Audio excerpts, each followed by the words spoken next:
I've been able to stumble onto what I think is a pretty cool and underrated way to make kind of futuristic, sci-fi, industrial hip-hop beats. And I want to walk you through that process and show off the finished instrumental that I've created. So let me start off at the very beginning with the sample that I started with. This I got off of Splice, and this is percussion generated by someone's modular setup. Got a little bit of reverb on here.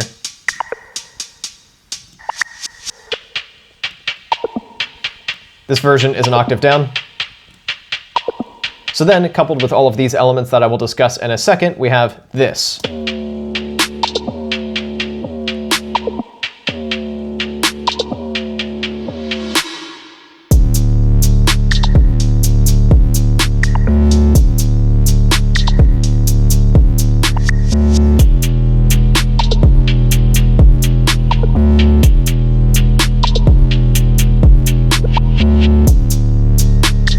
And then that keeps building, but I'll get to that in a second. So this is the method. Take a modular percussion loop, not even a melodic loop, flip it a little bit. I've made some like super minor alterations to it. You've got this little reverse section, and then the octave down version, and of course a little bit of reverb, and that's virtually it for altering the sample, but it's a very different flip than what the original creator of this loop probably expected, which I think is cool. And as you heard, I think it's a really cool vibe. So let's jump into all the individual elements. First of all, this gigantic chonking 808. Version an octave up.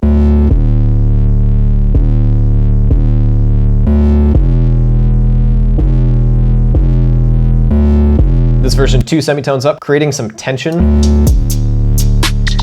Let's go into the rest of the drums. Got a kick, snare, and a couple of hi-hats. Doing a little ping pong thing in the stereo spectrum. So all that combined, and let me get rid of the 808 so it's not covering anything up.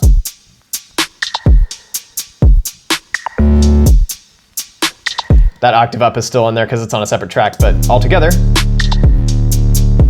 And then getting rid of the modular sample. But you can hear how it sounds a little empty without this percussive bit in here, and how this percussive bit really informed kind of the rhythm that this thing is doing. So then you got your second half. And it's also worth noting that in the intro, this is the same 808, but super filtered down. And also sent an octave up. So it's like getting your ears ready for this massive 808, but it's not actually taking up a whole lot of space and kind of spoiling it too soon. And then finally, this reverse snare. This is just a purely reverbed out snare. Give you that crucial bit of silence before it really punches in. From there, I can start building, because this is like a decent drop, and just by itself, it works, I think. But it's gotta go somewhere, so I started adding elements. So first of all, a bunch of Serum patches in this one. This friggin' eerie patch. Very metallic. And then these chords. I'm gonna come back to these because these are gonna pop up in their full form later. But we go into a breakdown. Loop is still going. Pitched up 808 again.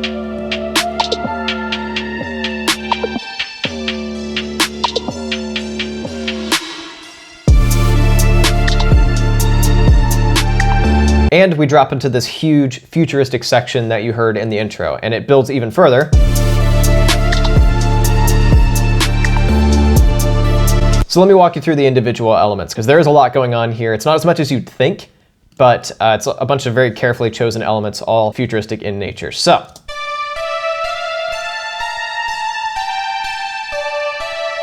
this is basically a square wave and a saw wave in a pluck formation, as you can see here with this filter and a few additional elements to really add some sparkle to it, just doing a really simple arpeggio.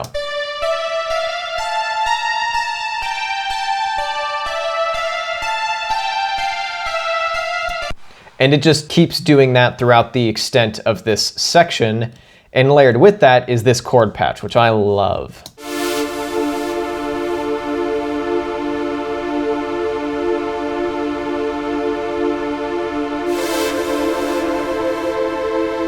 So you can see the filter movement from the high cut filter controlled by the LFO. This is just basically a super saw, a little bit of unison, a little bit of detune, similar processing with like a chorus and delay and reverb, once again to add some sparkle. It's a fairly simple patch, but combined with the ARP, and combined with the bass, or the 808 rather,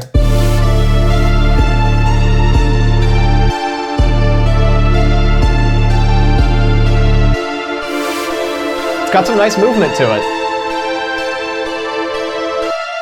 To further that movement and to further the space vibes of this thing, we bring back that metallic patch, very industrial once again, and then this dude here. And this is another Serum patch that I've modified. Doing the same chords. This filter just going wild over here. Adding some movement. I've buried it in the mix quite intentionally because I don't want it to be overpowering, but I do want to add that kind of double time feel hanging on in the background. And so that's this element over here as well that I'm slowly bringing in via a high cut filter.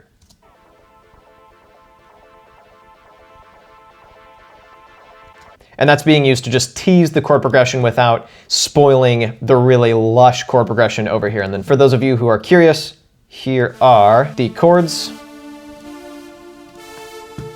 For that first chord, super simple. And then this second one, kind of an inversion. It's simple, but I think it's really effective. And all layered together, it creates this really nice progression. And remember, that is all born out of this.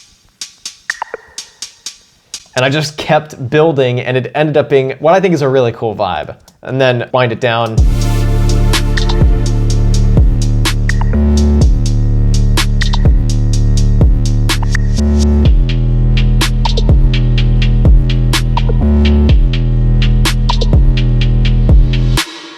And then if I was to render this out, it would allow the tail of that really melodic Serum patch to ring out a bit further, adding some further vibe to this whole thing. So that's the making of that beat. This video is basically an excuse for me to show off this beat because I'm really stoked with how it turned out. I think it does have a pretty uniquely me feel to it. And also, I think this is a method that should be adopted more. Take a modular percussion track and then flip it in an unexpected way. If you're at all interested in adding some industrial flair to your music, whether it be metal, hip hop, or whatever else, modular percussion is not only a great way to do that, it's also just a great way to spark ideas without just directly using someone's melody loop or something like that. I've got one more example of that actually. I used a modular percussion track a little while back to be the starting point for a metal riff. So here's that.